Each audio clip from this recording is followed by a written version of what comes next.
जहाँ प्रकृति आपको अलग देखने मिलेंगी, पर उसमें बसी आत्मा, उसका सौंदर्य या उसका रूप एक ही है। वो है गाँव, जहाँ के लोग, भाषा, वेशभूषा, सलीके, तरीके और परंपराएं अलग हैं।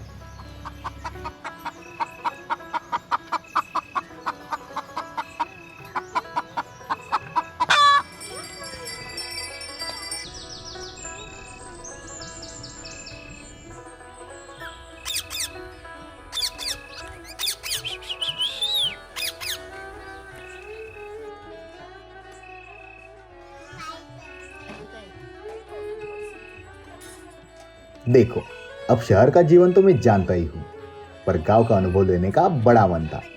सोचा ये अनुभव आपको भी करवा पाऊँ। इसलिए मैं आया हूँ चंद्रपुर जिले के एक छोटे से गांव बोपापुर में। Hello good morning. तो अभी मैं आया हूँ गांव में। वैसे तो अभी मैं निकला हूँ मॉर्निंग वॉक पे। अब गांव वालों के लिए दिन की शुरुआत 4 या 5 बजे हो जाती है और हम शहर वालों के लिए 8 या 9 बजे। फिर भी आज मैं जल्दी उठा, उगता हुआ सूरज देखने के लिए।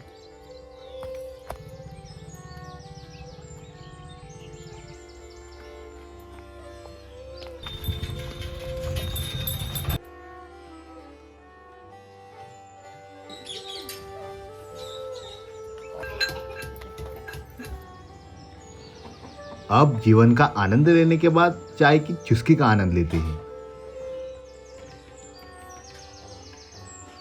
अब गांव के पुरुष का पहनावा एक साधारण धोती और कुर्ता होता है।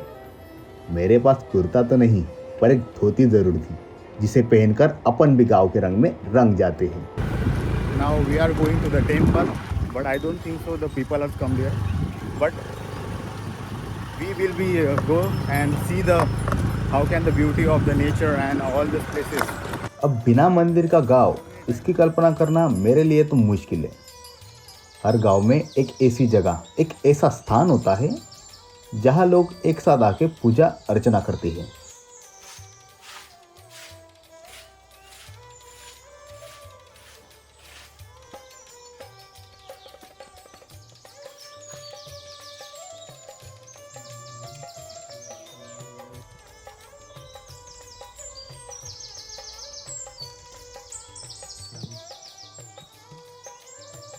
तो अभी मैं आपको दिखाता हूँ पूरा मंदिर का ओवरऑल व्यू। वैसे ये है टेम्पल। यहाँ पे हमारे हनुमान जी की मूर्ति, ये है हमारे पांडुरंग। तो ये कुछ इस तरीके से देखने को मिलता है। यहाँ पे सामने हमें हमें पूरी रिवर दिखती है और यहाँ से हमें जाना पड़ता है नीचे। वैसे बारिश में तो पानी है जो आपको दिख रहा है, ये चुबोत्रा, यहाँ तक बारिश में इसका पानी रहता है। लेकिन अभी पानी का फ्लो थोड़ा कम है और पानी भी थोड़ा कम है। कुछ इस तरीके से प्लेस है। अभी हम जाएंगे हमारे खेत में और मैंने जो मेरा मामा का लड़का है उसको मैंने जो चप्पल वहाँ पे रखी थी वो लाने के लिए भेजा। अब यहाँ से हमें जाना है खेत की तरफ। यहाँ से खेत आई थिंक 1 किलोमीटर या 500 मीटर के अराउंड है। तो पूरा हम हमारा सामान वामान बांध लेते हैं। वैसे ही घर पे जाके इसने पानी भी लाया है।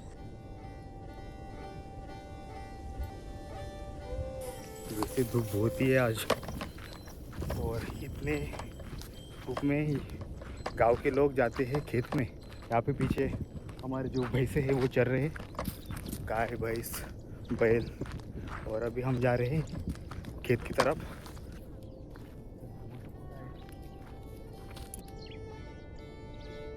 कड़कती धूप में छाव का आशय अलग ही एहसास देता है। अब हम तो छाव में आराम कर रहे थे और दूसरी तरफ मेरे छोटे मामा हल चला रहे थे।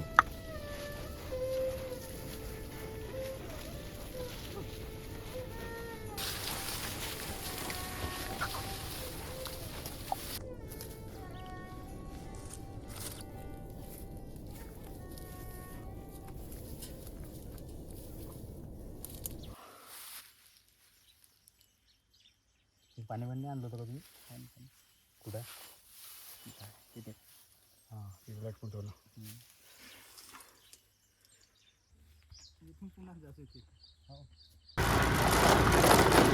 अब आपको ले चलते हैं वहां जहां मेरा बचपन बीता।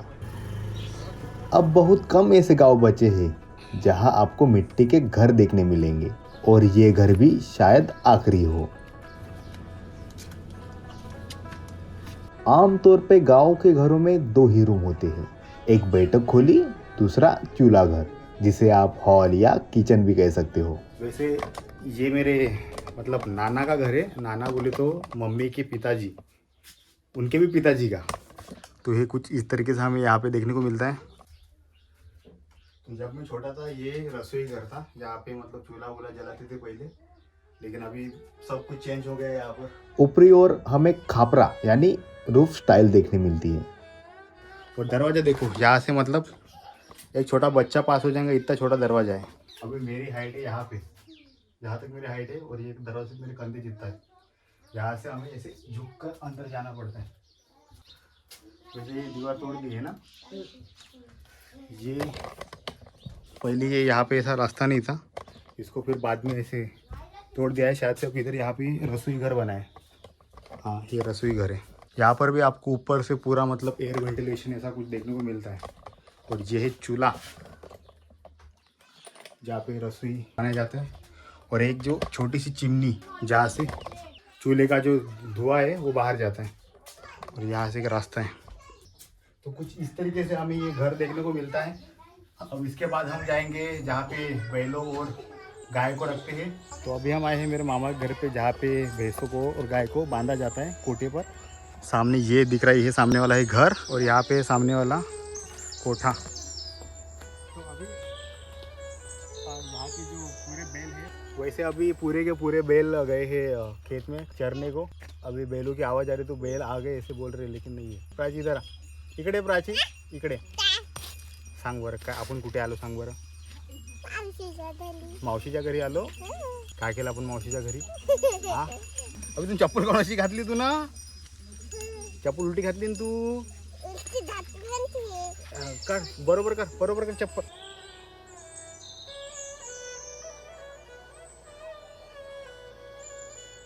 ये है वो जगह जहाँ पे बैलों को बांधा जाता है।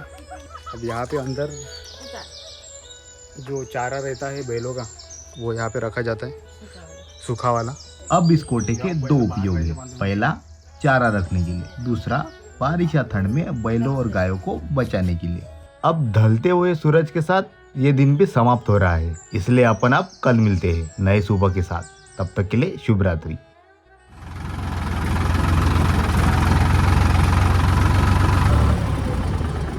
अब हम जा रहे हैं खेत में, जहां हमें चना और धनिया की फार्मिंग करनी है। अब इस ट्रैक्टर के पीछे जो आपको ये मशीन दिख रही है, इसे कहते हैं रोटावेयर।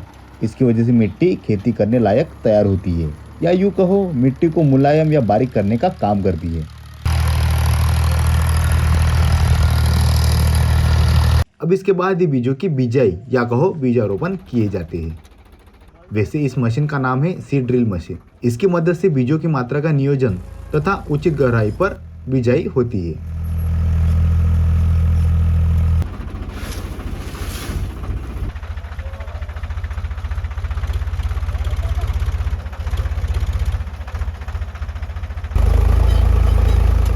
अब ये तो बात हुई बीज रोपण की। अब चलते हैं दूसरे खेत में।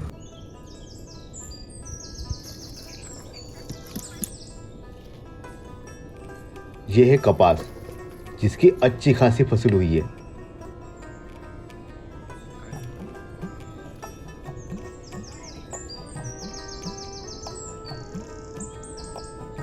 अब यह है मेरा गांव, जहां बहुत सी चीजें सीखने मिली, जीवन का महत्व समझा।